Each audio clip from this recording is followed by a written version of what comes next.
My name's Kevin Hill. I'm a business professor here at TMU. This is amazing. I mean, I'm just blown away by the previous speakers, especially considering what I'm here to talk to you about, which is toothpaste.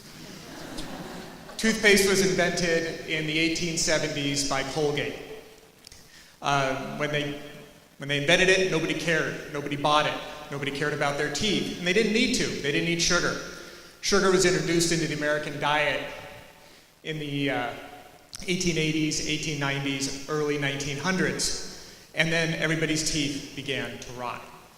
And in fact, it got so bad, it was such a bad epidemic that when recruits came into the Army for World War I, the doctors said the number one health problem they were encountering was rotting teeth. And the entrepreneurs started to say, hey, there's something to this. There's something to this rotting teeth thing. We're going to make some money. And so people started to invent new types of toothpaste, new types of toothbrushes. And one of those was Pepsodent. And the guy who invented Pepsodent, instead of just throwing it on the store shelf, decided to go to the number one marketing guy in the world, a guy named Claude Hopkins. Claude Hopkins has probably impacted your lives more than anybody you know. He invented modern marketing. How everything is marketed to you today all came from Claude Hopkins.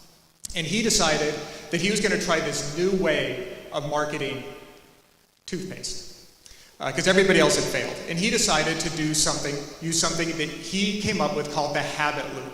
The habit loop has three components. You have the cue, the routine, and the reward. And if you have that for anything, you can create a habit. And with habit, we mean something that goes on automatic pilot, that you're going to do without thinking about it. He thought, if we can get someone to buy a product without thinking about it and just make it part of their lives until the day they die, nobody had done that before, and that's really something. Now you guys are thinking of all the products that you're going to buy till the day you die, right? Hopefully deodorant's one of those. And so he came up with this for Pepsodent, and he came up with the cue. The cue he came up with is he was going to tell everybody that they had a dirty, nasty, disgusting yellow film on their teeth. And we have a slide for that if we have that available. And this is the ad that Claude came up with, and this came out in 1929. I bet you didn't think you would hear the date 1929 twice in a half hour. And in 1929, this came out. And so this was the cue. The routine was brushing your teeth. The reward, at first he thought it was going to be that he could tell people you're not going to be disgusting any longer. However, we as humans are interesting. We don't care if we're disgusting. Didn't work. And so he came up with another reward, and that was to tell people that they were beautiful. And so imagine yourself a woman in the 1930s. You see this, and it says, you've got a disgusting yellow coating on your teeth, and you use Pepsodent, and now you're beautiful. Well, it worked. I mean, I'm assuming all of you have toothpaste, so you know it worked.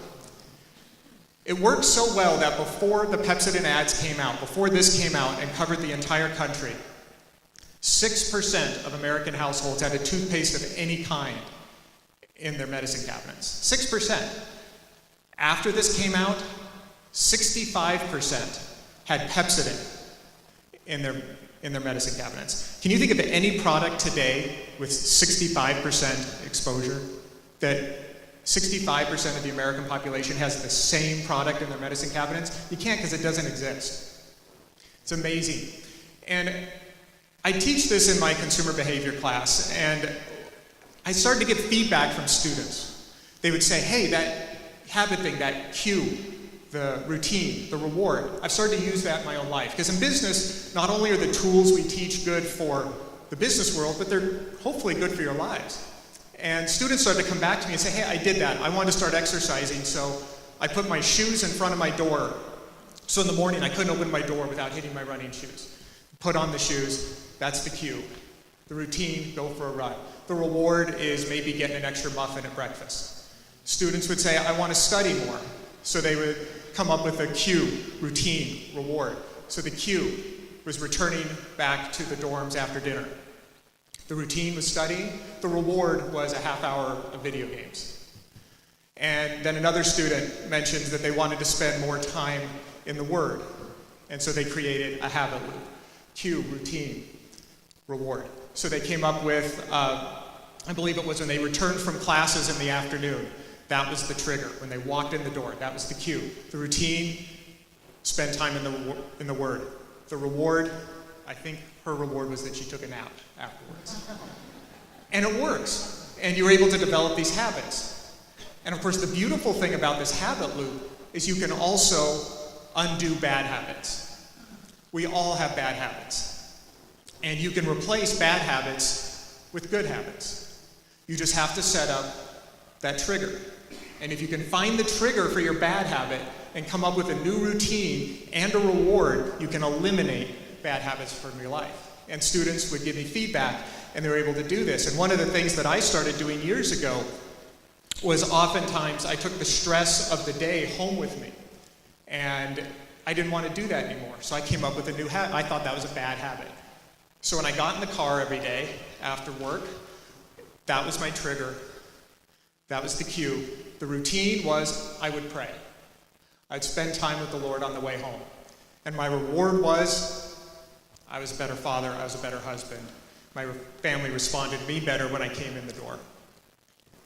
So I just never cease to be blown away how the Lord gives us the knowledge and ability to come up with things like habit, like developing habits, cue, routine, reward, so that we can better our lives and improve the lives of those around us. Thank you.